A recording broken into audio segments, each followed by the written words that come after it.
నీలాతుంగస్తనగిరితటీ సుప్తముద్బోధ్య కృష్ణం పారార్ఛం స్వం శృతిశతశిరసిద్ధమచ్చాపయంతి సోచ్ఛిష్టాయాం సృజనిగళితం యా బలాత్కృత్య భుంక్తే గోదా తస్యై నమ ఇదమిదం భూయవస్తు భూయః. 9వ పాశురం. 4వ పిల్లని లేపుతున్నారు ఈరోజు. వరుసగా మనం 10 రోజులు 10 మంది ఆళ్వార్లను లేపబడుతున్నారు అని చెప్పుకుంటున్నాం. అలాగే ఒక్కొక్క ఆళ్వారు ఒక్కొక్క రోజు ఆ రోజు ఉన్నటువంటి సన్నివేశాన్ని బట్టి, ఆ రోజు వాడబడినటువంటి పదప్రయోగాన్ని బట్టి ఆ ఆళ్వార్లు ఇందులో మన చేత ప్రార్థింపబడుతున్నారు అన్నదాన్ని పెద్దలు తెలియచేస్తారు. పరమాత్మని పొందాలి అంటే 2 రకాలైనటువంటి నిష్టలు ఉంటాయి. అంటే భగవంతుడే మనకి ఏది ఉపాయము అంటే కర్మ ఉపాయమా, జ్ఞానం ఉపాయమా, లేక భక్తి ఉపాయమా, లేక ఆయన యొక్క అవతార రహస్య జ్ఞానం ఉపాయమా, ఏది ఉపాయము అని మనం కాని తెలిస్తే ఇవేవి ఉపాయములు కావు. మరి ఏది ఉపాయము? భగవంతుడే మనకి ఉపాయము తప్ప వేరొకటి ఉపాయము లేదు అని ఉన్నవారిని ఉపాయనిష్ఠులు అంటారు. అలా కాకుండా భగవంతుడు మన చేత పొందబడినవాడు అని మనం ఏదో ఒక ప్రయత్నం చెయ్యకుండా ఉండలేము కనుక ఆయన ఉపాయమని తెలిసినా ఉండలేకుండా భగవంతుడిని పొందడం కోసం ప్రయత్నం చేసేవారు, ఆయనే పొందబడవలసిన వాడు అని అనుకుంటున్నవారు ఉపేయనిష్ఠులు అంటారు. కనుక 2 రకాలుగా ఉంటారట పరమాత్మని ధ్యానించేవారు. కొందరు ఆయనే ఉపాయమని తమరు ఏమీ తమ కోసమని తమరు ప్రయత్నం చెయ్యకుండా అలా నిర్వ్యాపారంగా ఉండిపోతారట. ఆయన్నే తలుస్తూ వారిని ఉపాయనిష్ఠులు అన్నారు. అలా కాకుండా స్వామి కోసమని పొందడానికి ఏదో ఒకటి చెయ్యకుండా ఉండలేక అది యుక్తమా అయుక్తమా అనేది కూడా ఆలోచించకుండా చేసేటటువంటి వారిని ఉపేయనిష్ఠులు అని మనకి చెప్తారు. ఇలా 2 రకాలుగా మనకి ఉంటుంది నిష్ట కలిగిన వారు. అంత మాత్రమే కాక స్వగత స్వీకారము, పరగత స్వీకారము అని 2 పదాలు ప్రయోగిస్తూ ఉంటారు పెద్దలు. ఒకటి స్వగత స్వీకారము అంటే మనం భగవంతుణ్ణి పొందడానికి చేసేటటువంటి కృషి. పరగత స్వీకారము అంటే భగవంతుడు మన్ని పొందడానికి చేసేటటువంటి కృషి. ఏది సుఖం చూడమన్నారు అంటే మనకి 2 న్యాయాలు చెప్తారు. మార్జాల కిశోర న్యాయము, మర్కట కిశోర న్యాయము అని 2 చెప్తారంటే ఒక పిల్లి తన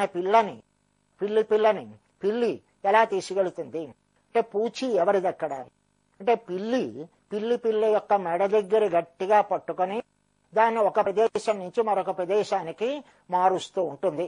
దాన్ని మార్జాల కిశోర న్యాయము అంటారు. మర్కట కిశోర న్యాయం అంటే ఒక కోతి అడుగు భాగంలో ఉండి కోతిని గట్టిగా పట్టుకుంటుంది. పట్టుకున్నప్పుడు కోతి ఒక కొమ్మ మించి మరొక కొమ్మ మీదకి ఎగిరిపోతూ వెళ్ళిపోతూ ఉంటే పట్టుకోవలసిన బాధ్యత ఈ కిందనున్నటువంటి పిల్లది కానీ కోద్ది కాదు. అలాగే ఇక్కడ 2 రకాలైనటువంటి స్వీకారాలు చెప్పాం. ఒకటి స్వగత స్వీకారం అంటే మనం చేసేటటువంటి పని, అది ఎలాంటిదట మర్కటం లాంటిది. అంటే ఆ కోతి యొక్క పిల్ల ఎలాగైతే దాని బాధ్యత పట్టుకునే బాధ్యత దానిదో అలాంటిది. పరగత స్వీకారం అంటే అవతల వాడు చేసేటటువంటి కృషి, అంటే పిల్లి తన పిల్లని పట్టుకునేటప్పుడు చేసింది కనుక ఈ 2వది సుఖం అని ఉన్నవారెవరో వారు లోపల పడుకున్నారు. ఈ బయట ఉన్నవారు పొందబడవలసింది ఆ పరమాత్మనే అని తెలిసి ఏదో ఒకటి చెయ్యకుండా ఉన్నారట. ఇవాళ నుంచి ఒక 4 పాశురాలలో వరుసగా మనకి నిద్ర అనేటటువంటి పదప్రయోగం చేస్తారు. నిద్ర అంటే ఏమిటి అన్నదానికని మనం ఆలోచిస్తే ఈ ఇంద్రియములన్నీ కూడా వాటి ప్రవృత్తి నుంచి విరమించి మనసు లోపలికి అంటే అది కూడా నిద్రాణం అయిపోయి మనసు కూడా పని చేయకుండా ఈ ఆత్మ పరమాత్మతో సుషుప్తిలో చేరి ఉన్న స్థితి ఏదో అది నిద్ర అంటారు. కనుక అలా ఎప్పుడూ కూడా ప్రతిరోజు రాత్రి సుషుప్తిలో ఈ జీవుడు పరమాత్మతో చేరి ఉంటాట.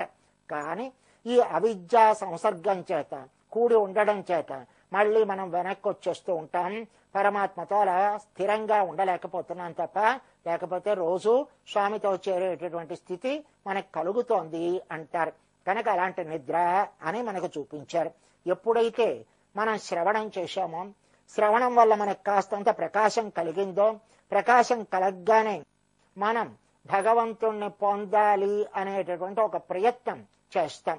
ఈ ప్రయత్నాన్ని మనకి ఇక్కడ స్థిత ప్రజ్ఞావస్థ అంటారు భగవద్గీతలో. అంటే ఆ ప్రజ్ఞ అంటే ఆయన్నే పొందాలి అనేటటువంటి దృఢమైన అధ్యవసాయంతో ఉండడం. ఆ ఉన్నప్పుడు ఏం చేస్తారట, దానికి ఉన్న అభ్యాసం 4 రకాలుగా ఉంటుంది. అంటే ఆ వైరాగ్యం 4 స్టేజెస్, అంటే 4 రకాలుగా ఒకదానికన్నా ఒకటి కనిపిస్తుంది. మనకి భగవద్గీతలో చెప్తూ ఆయన అవస్థలు 4 రకాలుగా ఉంటాయా, స్థిత ప్రజ్ఞశ్చ కా భాష అని అడుగుతాడు అర్జునుడు. వాడు ఎలా ఉంటాడయ్యా, వాడు ఎలాంటి నడవడికతో ఉంటాడు అన్నదాన్ని అడుగుతాడు. అడిగితే దానికి కృష్ణ పరమాత్మ తిరిగి సమాధానం చెప్తూ 4 రకాలుగా ఉంటారు స్థిత ప్రజ్ఞావస్థలో ఉన్నవాళ్ళు. మొదటిది యతమానావస్థ అనేది మొదటిది, దాని తర్వాతది వ్యతిరేకావస్థ అనేది రెండవది, మూడవది ఏకేంద్రియావస్థ అనేది మూడవది, నాలుగవది వశీకారావస్థ అనేటువంటి 4 అవస్థలు ఉంటాయా. మొట్టమొదటిది యతమానావస్థ, అంటే ఒక తాబేలు కాని సంచరిస్తూ మధ్యలో ఏదైనా దానికి కాని తగిలితే ఎలాగైతే దాని ఇంద్రియాలన్నింటినీ కూడా వెనక్కి లాగేస్తుందో అలాగే ఈ జ్ఞానైన వాడు తన ప్రయత్నం చేస్తూ ఉంటాడు. ఈ ప్రయత్నం చేసినప్పుడు ఏదైనా లౌకిక విషయముల్ని తవ్వకూడని వాటిని కానీ ఎదురుపడితే వాటి నుంచి తన ఇంద్రియాలను వెనక్కి మళ్లిస్తాడట. మళ్లించడానికి చేసే ప్రయత్నాన్ని చేస్తున్నవాడెవడో వాడు యతమాన అవస్థలో ఉన్నవాడు అన్నారు. అక్కడి నుంచి అలా వరుసగా మీదకి వెళితే తర్వాతది వ్యతిరేకావస్థ, తర్వాతది ఏకేంద్రియావస్థ, తర్వాతది వశీకారావస్థ. వశీకారావస్థ అంటే అక్కడ మొత్తం అన్నిటినీ కూడా తన చుట్టూ అనుభవించవలసినటువంటి భోగాలు అన్నీ ఉన్నప్పటికీ ఆ భోగాలు ఏవి కూడా భోగములు అనేటటువంటి దృష్టి కూడా లేకుండా అసలు వాటి మీద ఏమీ కోరిక కాని వాంఛ కాని ఏమీ లేక అనుభవించవలసినవి అనే కామన్లు కూడా లేకుండా పరమాత్మ మీదే మనసు నిలబెట్టుకుని ఉన్నవాడు ఎవడో వాణ్ణి వశీకారావస్థ అంటారంటే తన వశములో ఉన్నటువంటి అవస్థ. అంటే ఈ చుట్టూ సర్వభోగములు ఉంటాయి, భోగాలు చుట్టూ ఉన్నాయి. అయితే భోగాల్లో ఉన్నాడండి వాడు అనుకుంటారా? కాదు. ఈ భోగములు చుట్టూ ఉన్నా వాటి మీద వేటి మీద ఆయన దృష్టి ఉండదట. ఆత్మన్యేవ తిష్ట, ఆత్మతోటే అంటే పరమాత్మతోటే రమించి ఉంటుందట ఆయనకి ఎప్పుడును అన్నారు. దీనికి మనకి భగవద్గీతలో ఒక శ్లోకాన్ని చెప్తూ ప్రజహాతి యదా కామాన్ సర్వాన్ పార్థ మనోగతాన్ ఆత్మన్యేవాత్మనా తుష్ట స్థిత ప్రజ్ఞ తదోచ్యతే అంటారు. అంటే చుట్టూ అనుభవించవలసిన భోగములు అన్నీ ఉన్నప్పటికీ ఆ భగవదనుభవంలో నిమగ్నుడైపోయి ఇతర వాంఛలన్నిటినీ కూడా సవాసనగా అంటే మరి మొలకెత్తడానికి వీలు లేనట్టుగా ఉంటాడట అతను. దాన్ని వశీకారావస్థ అంటారు. అలాంటి అవస్థలో ఉన్నటువంటి ఒక పిల్లని ఈ రోజు నిద్రలేపుతున్నారు. తూమణి మాడత్ సుత్తుం విళక్కెరియ తూపం కమష్ துயிலனமே கண்வளரும் மாமான் மகளே மணிக்கதவம் தாழ் திறவாய் மாமீர் அவளை எழுப்பீரோ உன் மகளதான் உமையோ அன்றிச்சு விடோ அனந்தலோ எமப்பெருந்தயல் மந்திரப்பட்டாளோ மாமாயன் மாதவன் வைகுந்தன் என்றென்று నామం పలవం నవిండ్రు ఏలో రంబావాయ్ అన్నారు. ఈ రోజు పిల్ల ఎక్కడుంది? తూమణి మాడత్, మంచి పరిశుద్ధమైనటువంటి మణులతోటి కట్టినటువంటి ఒక భవనం. ఆ భవనంలో ఉందిట. అక్కడ మొత్తం తలుపులు కూడా మణులతో చేసినవే. అంటే లోపల ఉన్నవారు బయటకి, బయట ఉన్నవారు లోపలికి కనిపించేలాంటి ఒక భవనం. అది తూ అంటే పరిశుద్ధమైనటువంటి మణులతోటి కట్టబడినటువంటి మేడ. ఆ మేడలో ఉన్నారట ఈమె ఈ పిల్ల. ఇంకేముంది? పడుక్కుంది. ఆ పడుక్కున్నప్పుడు చుత్తుం విళక్కెరియా, హాయిగా నిద్రపోతూ ఉంటే లైట్ లేకుండా తీసేసుకోవాలి, కానీ కాంతితో ఉంటే ఎవరైనా నిద్రపడుతుందా? అలా కాకుండా చుత్తుం చుట్టూ కూడా విళక్ అంటే దీపాలని ఎరియా ప్రజ్వలిస్తున్నాయట. అంటే తన పండుకున్నటువంటి ఆ పడక మీద చుట్టూ దీపాలు పెట్టుకుని ఆ దీపాల కాంతితో తన ప్రకాశిస్తోందిట తల్లి. అంత మాత్రమే కాదు, తూపం కమష్, ఆ గంధం అంటే ఊదవత్తులు పెట్టారు. ఆ ఊదవత్తులు ఏం చేస్తున్నాయట? మంచి గంధాన్ని పరిమళిస్తున్నాయట. కనుక అలాంటి గంధాన్ని మాత్రమే తప్ప మరొక పొగ అలాంటివి ఏమీ లేనటువంటి పరిమళిస్తోందట. ఎక్కడ పడుకుందామా? తుయల్ అణైమేల్ కణ్వళరం, అలా ఆ పడక మీద పడుక్కుంటే చానట, అలా నిద్ర పట్టించేసేలాంటి పడకట.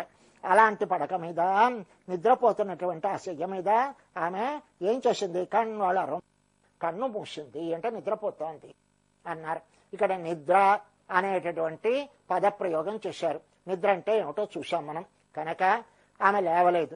వీరు పిలిచిన అలా పిలవగా లేవకపోతే అక్కడే ఆమె పక్కనే ఆమె అమ్మగారు కూడా ఉన్నారట. మామాన్ మగళే, ఓ మేనమామ కూతురా. ఆమెతో వీరికి ఉన్నటువంటి సంబంధాన్ని దృష్టిలో పెట్టుకొని మామాన్ మగళే అంటే మేనమామ కూతురా అని పిలిచి, మణికదవం అంటే అక్కడ ఉన్నటువంటి తలుపులు మణులతోటి చేయబడినవే, ఆ కవాటము మణులతోటి చేయబడినదే. కానీ ఆ మణి కవాటం ఉందే, దాన్ని తాళ్తిరవాయ్, ఆ అడ్డగడియ కాస్త తీయవా అంటే ఆ మణి కవాటములకు అడ్డంగా పెట్టబడ్డ ఆ కవాటం యొక్క అడ్డుని తీయి మాకు అని ప్రార్థిస్తున్నారు. ఇది ఆవిడే తీయాలట, మనం తీసుకోవడానికి వీల్లేదు. కనుక ఆమెనే ఆ తలుపులకి అడ్డుగా ఉన్నటువంటి ఆ అడ్డు గడియని తీయి అన్నారు. మనం కానీ పూర్వపు రోజుల్లో పల్లెటూళ్లలో కానీ ఇల్లు చూస్తే గడియలు ఉంటాయి, చిరతలు అంటారు. ఆ చిరతలు యువతల నుంచి వేయొచ్చు, లోపల నుంచి వేసుకోవచ్చు. అలాగే అప్పుడేమి బయట నుంచి వచ్చిన వాళ్ళు చిరత తీసుకొని లోపలికి ప్రవేశించవచ్చు, లోపల ఉన్న వాళ్ళు తీసుకొని బయటకు రావచ్చు. కనుక మీరే రావచ్చు కదా అన్నది కాబోలా పిల్ల. అనలేదు, అలా పండుకొనే ఉంది. ఇంచేత ఆ మెత్తటి పరుపు, నిద్ర పట్టించే పరుపు మీద పడుక్కుంది. ఆమె ఏమీ చలనం లేదు. చలనం లేకపోగానే ఆ పక్కనే వాళ్ళ అమ్మగారు ఉన్నారట. ఆమెని అంటున్నారు మామీర్ అంటే అత్త అని పిలిచారు. పిలిచి ఆమెతో చెప్తున్నారు, అవళై యశుప్పీరో, ఆ పడుక్కుంది కదా నీ బిడ్డ, ఆ బిడ్డను లేపకూడదా, లేపు అని ఆమెను ప్రార్థిస్తున్నారు. ప్రార్థిస్తే ఆమె అవళై ఉన్ మగళదా అంటే మీ అమ్మాయి ఏమైనా ఊమెయో అండ్రి చెవిడో, ఏమైనా చెవుడా, లేక ఏమైనా మూగ, ఆనందలో ఏమైనా జాడ్యమా, ఏమో పెరుందయల్ మందిరపట్టాలో, ఏమో ఆమెకి ఏమైనా సరే ఎవరైనా కాపలా కాని పెట్టారా ఆమెను లేవనివ్వకుండా, లేక ఎవరైనా మత్తు మందు కాని జల్లేశారా ఆమె మీద లేవకుండా.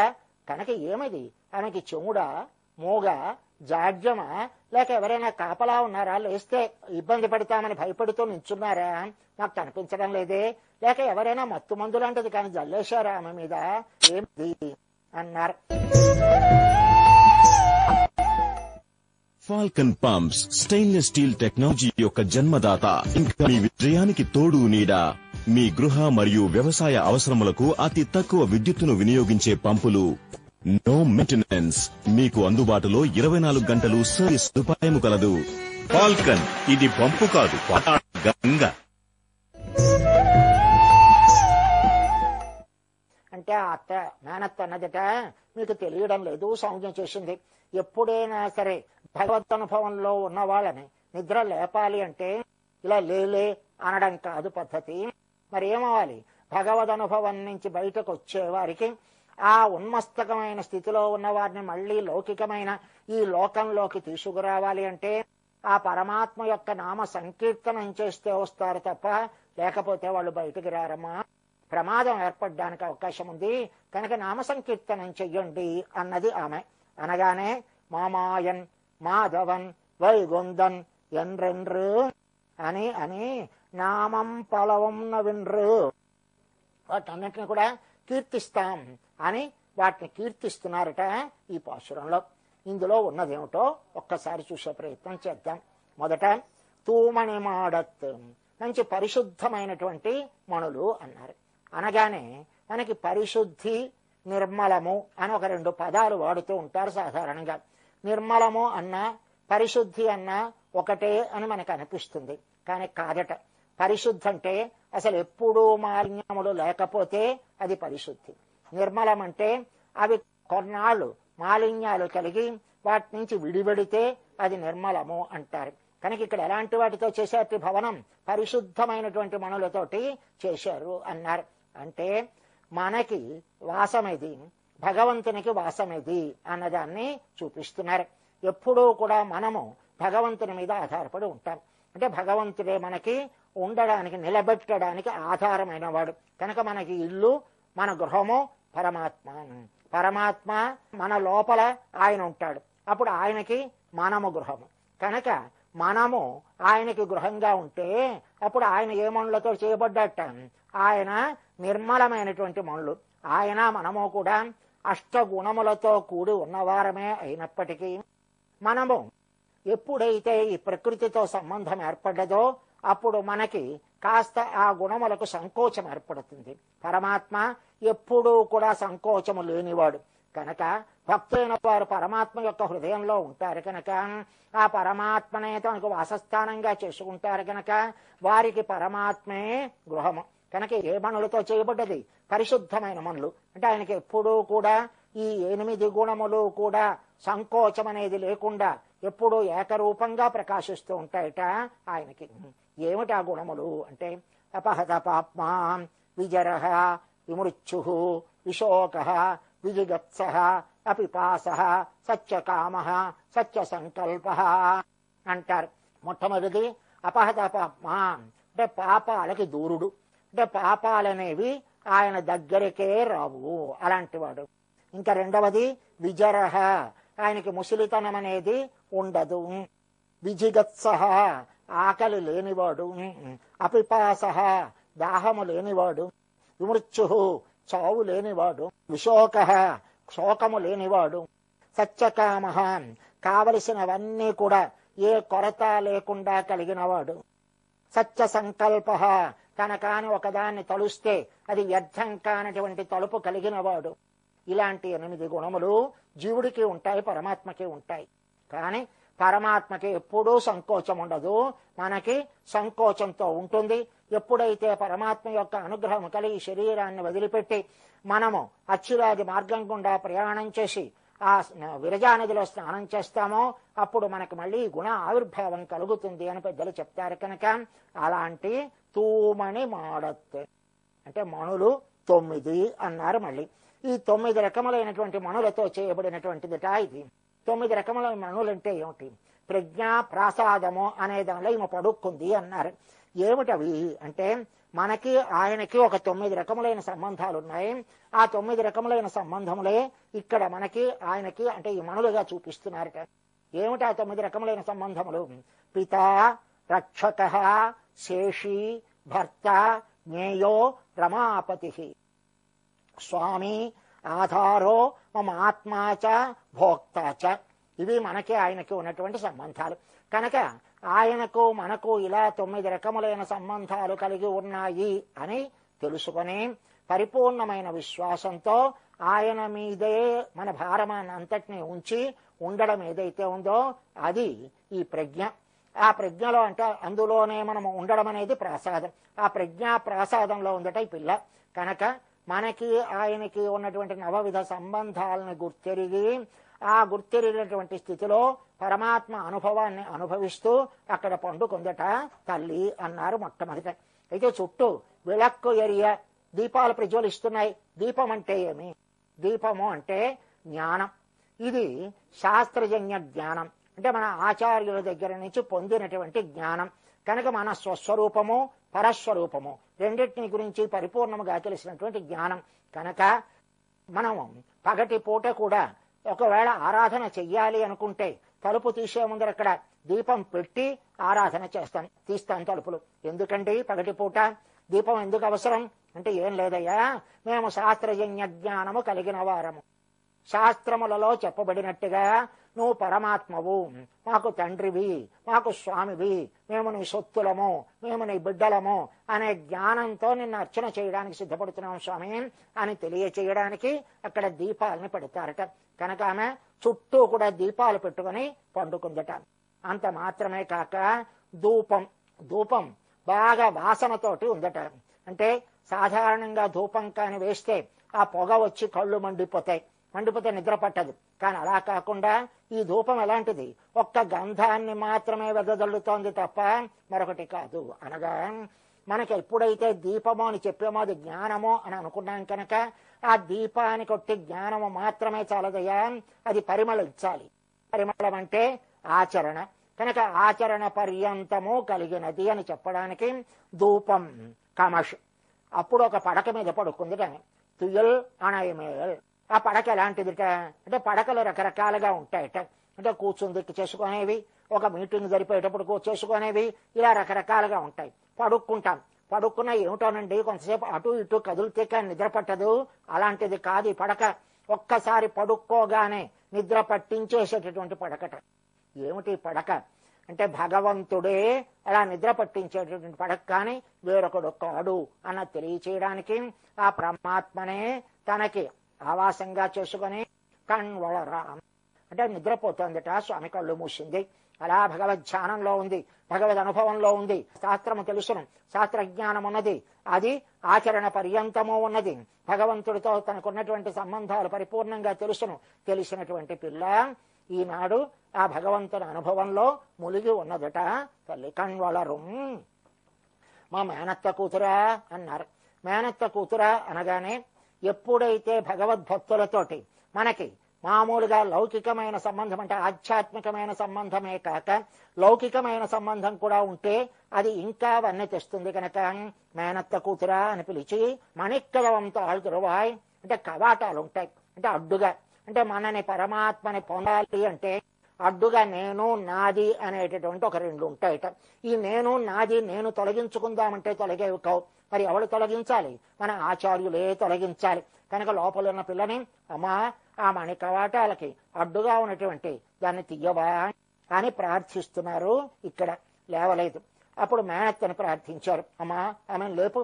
ఏమి ఆమెకు చెవుడా అంటే ఆ భగవంతుడి చెవిలో ఏదో చెప్తూ ఉంటే మాట్లాడుతూ ఉంటే దానివల్ల మాటలు వినిపించడం లేదా? ఆమె మూగా భగవద్ అనుభవంలో పరిపూర్ణంగా మునిగి ఉండిపోవడం వల్ల ఆ నోటి నుంచి మాటలు రాకుండా ఉన్నదా? లేక ఏమైనా జాడ్యమా అంటే ఆ భగవంతుణ్ణి పొందాలి అనేటటువంటి ఒక పిచ్చిలో కాని ఉన్నదా? లేక ఎవరైనా అక్కడ భగవంతుడు పక్కన ఉండి కనిపించకుండా లేస్తే అడ్డుకోవడానికి సిద్ధంగా ఎవరైనా కావలి కాని పెట్టాడా? లేక ఆ మత్తుమందు జల్లేడా అంటే భగవన్ నామము అని తన యొక్క రూపాన్ని దివ్యమంగళ విగ్రహాన్ని దర్శనం చేయించి మత్తుమందులో ఆమెను మరి కదలనివ్వకుండా చేసేసాడా? తల్లి ఏమలా పడుకుంది, ఆమెను లేపు అన్నారు. అనగానే ఆమె ఒక్కసారి నామ సంకీర్తనం చేయమన్నదట. చేయమనే మామాయన్ మాధవన్ అన్నారు. మామాయన్ అంటే మాయావి, మాయావి అంటే ఆశ్చర్యకరమైన చేష్టితంలో కలవాడా అని అర్థం. ఆశ్చర్యకరమైన చేష్టితంలో ఉంటాయి. ఈ లోకంలో అసలు పుట్టుక లేనివాడు ఒక తల్లికి బిడ్డడుగా జన్మించాడయ్యా, ఇది ఆశ్చర్యం కాదా? మొత్తం సృష్టి అంతటిని ఏకకాలంలో తన సంకల్పం చేత చేశాడే, ఇది ఆశ్చర్యం కాదా? ఇలాంటి ఆశ్చర్యకరమైన చేష్టితలు చిన్నతనంలోనే పూతనా సంహారం చేశాడే, శకటాసుర సంహారం చేశాడే, కేసీ అనే రాక్షసుడిని సంహరించాడే, ఇవన్నీ ఆశ్చర్యకరమైన చేష్టితములు కావా? కనుక ఇలాంటి ఆశ్చర్యకరమైన చేష్టితములు కలిగినటువంటి స్వామి మాధవన్ ఎందుకు ఈ సృష్టి అంతా చేశాడు? లక్ష్మీపతి కనుక, శ్రీయపతి కనుక తల్లి యొక్క దయ అనేది ప్రసరించడం వల్ల ఆ దయచేత వీళ్ళందరికీ కరణకలేబరాలు లేకపోతే వీళ్ళందరినీ మళ్ళీ సృష్టి చేసి తన వైపు తెచ్చుకుంది కని చెప్పి తన్ని పొందించడానికని వీళ్ళకి శరీరాలని కరణాలని ఇచ్చేట స్వామి. కనుక మాధవన్. ఇంకా వైగుంధన్ ఎక్కడుంటాడు? మనకి కృష్ణుడిగా అవతరించాడు. అంత మాత్రమే కాదు, వైకుంఠంలో వేయించేసి ఉండేటువంటి స్వామి అని ఆయన నామం పలవం. అలా అనేకమైనటువంటి నామాల్ని మేము పలుకుతాము. ఆమెను లేపమ్మా అని ప్రార్థిస్తున్నారట ఈ పాసురంలో.